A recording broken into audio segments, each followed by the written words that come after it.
دي المقصورة الجانبية. هو قدس الأقداس بيبقى متكون من 3 مقصورات.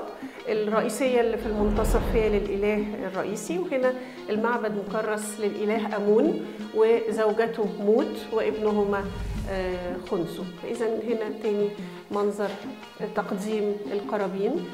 رمسيس الثاني هو لابس تاج الشمال وبيقدم القرابين للإله حورس والإله خنسو بقرص القمر والهلال اللي تحت قرص القمر، وده اللي بيفرق قرص القمر عن قرص الشمس. يعني هنا حورس على رأسه قرص الشمس، بينما خنسو قرص القمر اللي بيميزه هو الهلال اللي من تحت.